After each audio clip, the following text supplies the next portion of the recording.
Ever since we opened our eyes in this world, we have witnessed the world functioning in a very particular manner. Goods move freely across borders and supply chains extended across entire continents. Money flowed rapidly from one nation to another. This is what we refer to as globalization. But right now, we are seeing its very end. What exactly does this mean? To fully comprehend it, we will need to delve deep into history. After World War II, the entire world had completely fallen apart. Whole nations had been utterly devastated, millions of people had perished, and everyone clearly understood one crucial fact, that another global conflict could not be permitted to occur. Therefore, a new global system was established. The core idea was quite simple. Countries would become economically dependent on each other and trade would bind them together. Growth and stability would replace constant warfare. But this system required cooperation, mutually agreed upon rules, and enforcement. Therefore, every major region of the world was then assigned a specific role. China became the world's factory. It produced cheap goods at such a scale and cost that no other country in the world could possibly compete with. Japan, on the other hand, played the role of a lender. Interest rates were maintained at very low levels, and this provided the necessary liquidity that allowed the financial system to operate smoothly. Europe, on its part, concentrated on consumption, social stability, and the welfare of its citizens, choosing to rely heavily on imported energy and manufactured goods, and America became the global enforcer, providing the world with military security and a reliable reserve currency. The dollar then became the only viable choice for all international trade. Oil could exclusively be purchased using dollars.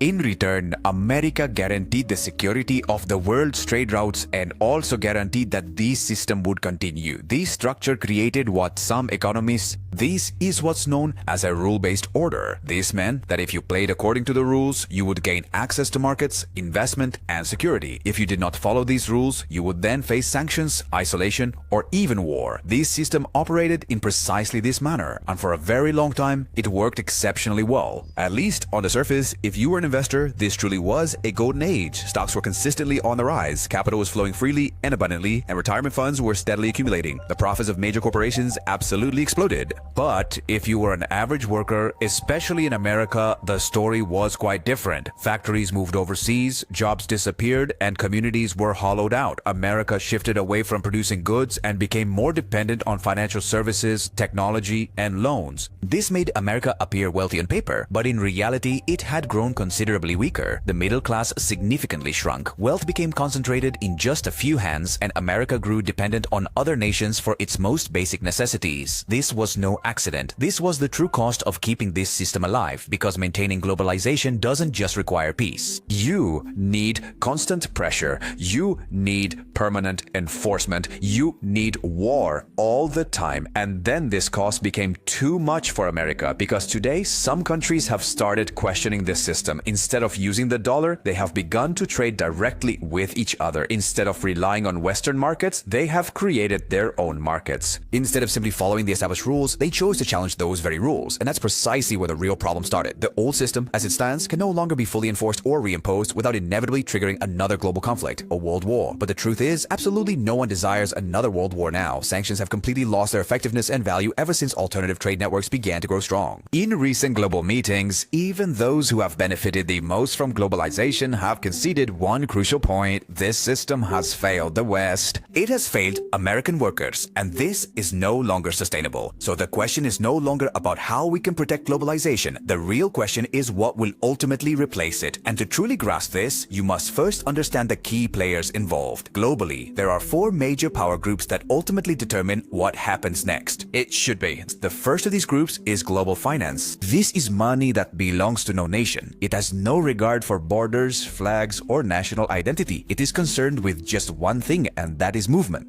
This is fast, liquid, controllable money. In a globalized world, this kind of power flourishes, but in a non-globalized world, borders create friction, as all countries then have different currencies, rules, and systems. And this is where tokenized assets, digital money, and automated systems come in. If money can move instantly across the entire world without any government being able to slow its movement down, then the power of finance significantly increases, even if this ultimately leads to nations breaking apart. The second significant group consists of banks and central institutions. institutions. These entities have traditionally served as the old gatekeepers. Their influence and power stem from their ability to control credit, manage deposits, and oversee the creation of money. But now this very power is seriously in danger. If private systems were to replace them, and if money became programmable without their direct involvement, then they would become irrelevant. That is why their response is a digital national currency, a type of money that appears modern, yet will be centrally controlled. This measure has been adopted by banks solely for their own survival. The third group in question comprises sovereign states. These are nations that value control more than growth. They don't care if markets underperform. They don't care if investors complain. What they truly prioritize is energy independence, food security, and military control. They are willing to accept economic pain to maintain their grip on power. And that is precisely why globalization poses such a significant threat to them. Open capital implies open influence, and open influence inevitably leads to a loss of control. The fourth group we're discussing here is technology. Technology truly doesn't concern itself with who is actually in charge. It simply works with whoever provides the funding, whether those are governments, large corporations, or various financial institutions. Its immense power is derived from its ability to leverage data, automation, and vast scale. As globalization breaks down, technology will become even more valuable because it replaces what was previously achieved through trust and cooperation. This includes things like digital IDs, automated enforcement, and algorithm-based decision-making. So, in short, efficiency will ultimately replace consensus. The fifth group consists of enforcers, which means military institutions. Its role is simple. It enforces any existing system. Its purpose isn't ideology or morality, but merely stability. So now, let's discuss what the future holds. You see, we're not heading towards chaos, but rather, we're probably moving towards a restructuring. A system where global trade will diminish and regional trade will increase, where dependence will lessen and duplication will become more prevalent, where friction will also be higher and control will be greater. This isn't a battle of good versus evil. This is a struggle of power against power, and everything that you are witnessing right now, the headlines, the conflicts, the protests, all of this is merely a theater. The deals have already been finalized. What you are witnessing now is purely about positioning, who appears to be strong, who appears to be weak, and who will gain the most leverage in this new world order. The most important thing to understand is that when a system undergoes a transformation, it doesn't do so with a loud disruptive noise. It simply normalizes in silence. So instead of asking what's going to happen next, you should ask what kind of world this system is actually preparing us for. Because once you clearly see the pattern, the future stops feeling random and everything starts to make perfect sense.